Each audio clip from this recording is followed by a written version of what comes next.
Hello दोस्तों, कैसे हैं आप सभी। उम्मीद करता हूँ आप सभी बहुत ही अच्छे होंगे। तो आज के इस वीडियो में हम पढ़ने वाले हैं क्लास 12 फिजिक्स का पहला चैप्टर का तीसरा इंपॉर्टेंट टॉपिक जो है भैया कूलाम का नियम, या इसे हम वैद्युत बल संबंधित नियम के नाम से भी जानते हैं। तो ये नियम क्या होता है इस वीडियो में हम समझेंगे और बहुत ही आसानी तरीके से आपको समझ में आएगा। तो चलिए दोस्तों अपने टॉपिक को शुरू करते हैं। तो यहाँ पे हमने लिख दिया भैया कूलाम का नियम, या इसे हम कूलाम के वैद्युत बल संबंधित नियम के नाम से जानते हैं। और ये बहुत बार एग्जाम में पूछ लिया गया है, इसलिए 2023 के एग्जाम में भी पूछने का बहुत ही अधिक चांस है। ठीक है, तो आपको इसको कंफर्म करके ही जाना है। तो चलिए दोस्तों हम समझते हैं। तो सबसे पहले यहाँ पे हमने नियम लिखा है। अब इस नियम में क्या बताया गया इसको हम फिगर से ही समझेंगे, आपको यूं ही याद हो जाएगा। देखिए अब इसमें क्या बताया गया, ये नियम कूलाम एक नामक वैज्ञानिक थे, इन्होंने दिया। अब ये इसमें बताया गया कि मान लेते हैं दो आवेश है, समझिएगा, ये Q1 आवेश है और एक Q2 आवेश है, ये दो आवेश है। अब इन दोनों आवेशों के बीच की जो दूरी है ना, इन दोनों आवेशों के जो बीच की दूरी है वो भैया r है। ठीक है, क्या है भैया, r है इन दोनों आवेशों के बीच की दूरी। तो भैया ये दोनों आवेश है, ठीक है, तो इनके बीच कुछ ना कुछ बल लग रहा होगा। ठीक है, क्योंकि भैया जो आवेश है आवेशों के बीच लगता है ना कुछ बल, या तो आकर्षण बल लगेगा या तो प्रतिकर्षण बल। अब भैया आकर्षण या प्रतिकर्षण बल क्यों लगेगा, क्योंकि कूलाम ने यही नहीं बताया था कि ये आवेश सजातीय है या विजातीय है। सजातीय विजातीय का मतलब कि ये धनात्मक है तो ये भी धनात्मक है कि नहीं, ये ऋणात्मक है तो ये धनात्मक है कि नहीं, ऐसे इन्होंने नहीं बताया था। इन्होंने बस कहा था कि ये Q1 Q2 आवेश है। ठीक है, तो भैया Q1 Q2 आवेश होंगे तो इनके बीच जो बल लगेगा, यदि दोनों सजातीय होंगे तो भैया क्या लगेगा, प्रतिकर्षण बल होगा। यदि एक सजातीय एक विजातीय होगा तो भैया क्या लगेगा, आकर्षण बल लगेगा। तो आशा करते हैं आप समझ गए होंगे। ठीक है, मतलब भैया कि मतलब ये प्लस होगा और ये माइनस होगा। ठीक है, मतलब ये दोनों विपरीत आवेश होंगे तो इनके बीच क्या लगेगा भैया, आकर्षण बल लगेगा। परंतु ये धनात्मक है ये भी धनात्मक हो गया तो इनके बीच क्या लगेगा, प्रतिकर्षण बल होगा। तो आशा करते हैं इतनी बात आप समझे होंगे। तो उन्होंने क्या कहा, कूलाम ने कहा कि इन दोनों आवेशों के बीच लगने वाला जो बल है वो इन दोनों आवेशों के गुणनफल के समानुपाती होता है तथा इनके बीच की दूरी के वर्ग के व्युत्क्रमानुपाती होता है। ठीक है, सॉरी यहाँ पे क्या व्युत्क्रमानुपाती होता है। ये दो इन्होंने नियम बताया, समझिएगा। सबसे पहले क्या कहा कि कूलाम के नियमों के अनुसार, आप कह सकते हैं कूलाम के नियमों के अनुसार किन्हीं दो आवेशों के बीच लगने वाला आकर्षण या प्रतिकर्षण बल उन दोनों आवेशों के गुणनफल के समानुपाती तथा उनके बीच की दूरी के वर्ग के व्युत्क्रमानुपाती होता है। व्युत्क्रमानुपाती देखा है ना, 1/r² लिखा है, तो इसको समीकरण फर्स्ट मान लेंगे, इसको समीकरण सेकेंड मान लेंगे। अब ये दोनों नियम से आपको इसी नियम से बोल नहीं सकते हैं, बोल सकते हैं ना कि कूलाम के नियमों के अनुसार किन्हीं दो आवेशों के बीच लगने वाला आकर्षण या प्रतिकर्षण बल इन दोनों आवेशों के गुणनफल के समानुपाती तथा इनके बीच की दूरी के वर्ग के व्युत्क्रमानुपाती होता है। तो आशा करते हैं आपको डेफिनेशन समझ में आ गया होगा। जो डेफिनेशन नहीं भैया, जो लॉ है, जो इसका नियम है ये। ठीक है, इसलिए हमने लिखा है कि कूलाम के नियमों के अनुसार किन्हीं दो आवेशों के मध्य लगने वाला आकर्षण या प्रतिकर्षण बल उन दोनों आवेशों के गुणनफल के समानुपाती तथा उनके बीच की दूरी के वर्ग के व्युत्क्रमानुपाती होता है। तो आशा करते हैं कि ये जो नियम है ये आपको अच्छे से समझ में आ गया होगा।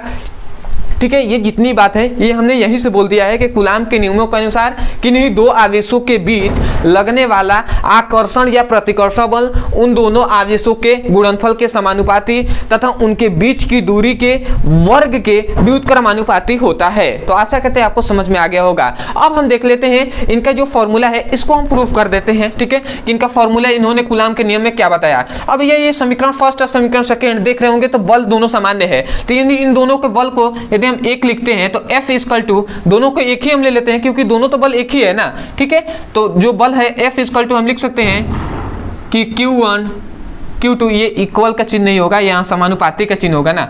ठीक है, Q1 Q2/r², ये हम लिख सकते हैं। ठीक है, अब थोड़ा सा ध्यान देंगे आप, तो ध्यान दीजिएगा यहाँ से F इक्वल टू, अब ये समानुपाती का चिन्ह हटा तो इक्वल का चिन्ह आएगा, तो इक्वल का जब चिन्ह आएगा तो यहाँ पे एक नियतांक आएगा जो है K, और उसके बाद Q1 Q2/r² लिख दिए। अब थोड़ा सा आपको ये ध्यान देना है कि ये जो K है इसका मान अलग अलग मतलब पद्धति के अनुसार इसको चेंज किया गया। जैसे कूलाम ने बताया कि CGS ठीक है। यदि सीजीएस पद्धति हो तो सीजीएस पद्धति में के का मान क्या होता है 1 इन्होंने बताया। सीजीएस पद्धति में के का मान यदि 1 उन्होंने क्या कहा 1 होता है। तो ये यदि के का मान 1 हो जाए तो यहाँ से सीजीएस पद्धति के लिए जो कूलाम का नियम मिलेगा वो क्या हो जाएगा Q1 Q2 by R square मिलेगा। ठीक है, तो ये सीजीएस पद्धति में कूलाम का नियम ये है। ठीक है, परंतु भैया ये तो सीजीएस पद्धति में हुआ, परंतु एसआई पद्धति में भी कूलाम ने बताया कि एसआई पद्धति, यहाँ पे मैं लिख दे रहा हूँ एसआई पद्धति। ठीक है, एसआई पद्धति में जो के का मान इन्होंने बताया वो बताया 1/4 पाई एप्सिलॉन नॉट। ठीक है, ये इन्होंने बताया एसआई पद्धति में। ठीक है, के का मान। अब ये इस एसआई पद्धति में जब इन्होंने बताया तो इस मान को, इतना मान को हम के की जगह पर पुट करेंगे तो हमें क्या मिलेगा एस इक्वल टू हमें मिलेगा 1/4 pi epsilon naught Q1 Q2 by R square. अब यही जो फॉर्मूला है ध्यान दीजिएगा, ये जो फॉर्मूला हमें मिला ये वाला, यही तो है भैया कूलाम का नियम F equal to 1/4 pi epsilon naught Q1 Q2 बटे आर स्क्वायर। ठीक है, जो हमने विद्युत क्षेत्र की तीव्रता हमने पढ़ाया था तो उसमें अच्छे से हमने बताया था। तो आशा करते हैं कि ये जो पॉइंट्स है आपको समझ में आ गया होगा। अब तो यहाँ पे थोड़ी बहुत न्यूमेरिकल के लिए आपको जब अंत में पढ़ाया जाएगा न्यूमेरिकल तो उसमें बताया जाएगा कि 1/4 पाई एप्सिलॉन नॉट है ना, 1/4 पाई एप्सिलॉन नॉट, इसका मान होता है 9 × 10⁹। ठीक है, ये आपको याद रखना है। अब दूसरी बात, एक और बात याद रखना है कि जो यहाँ पे एप्सिलॉन नॉट है ये निर्वात की विद्युतशीलता है। क्या भैया, निर्वात की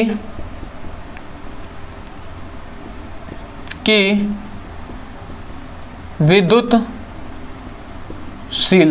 ठीक है, अब इसका भी मान याद रखेंगे 8.85 × 10⁻⁻12 होता है। मतलब यहाँ पे मैं लिख दे रहा हूँ 8.85 × 10⁻⁻12 होता है। तो इसको भी याद रखेंगे, ये विद्युतशीलता का मान। तो आशा करते हैं कि कूलाम का नियम जो बताया गया है वो आपको बेहतरीन तरीके से समझ में आ गया होगा।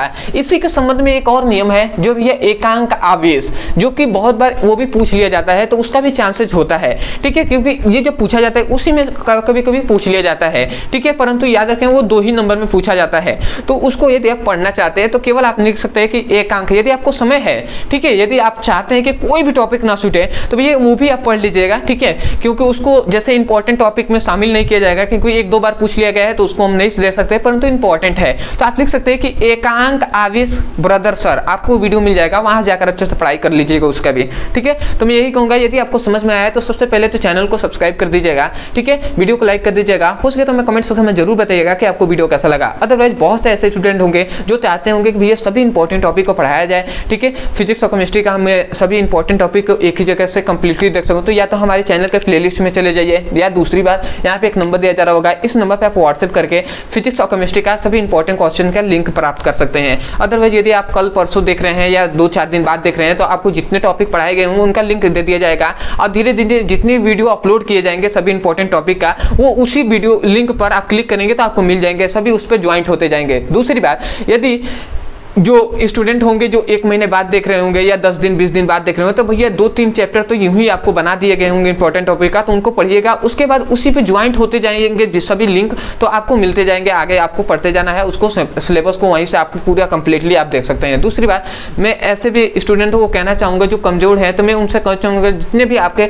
संबंध में जितने भी जो स्टूडेंट है जिनको भैया जो क्लास 12 का फिजिक्स और केमिस्ट्री का सभी इंपॉर्टेंट टॉपिक को तो कंफर्म नहीं कर सकते हैं, वो याद नहीं कर सकते, परंतु जो इंपॉर्टेंट टॉपिक है उनको याद कर सकते हैं। ठीक है, अब मैं याद नहीं, मैं तो यहीं से फिगर से ही आपको बताता हूं, तो मैं कहूंगा उनके पास जरूर शेयर कर दीजिएगा, जो लिंक आपको व्हाट्सएप नंबर पे आप मैसेज करेंगे उनको लिंक को जरूर शेयर कर दीजिएगा, या यहीं से यूट्यूब से तुरंत जाकर शेयर कर दीजिए। ठीक है, व्हाट्सएप पे।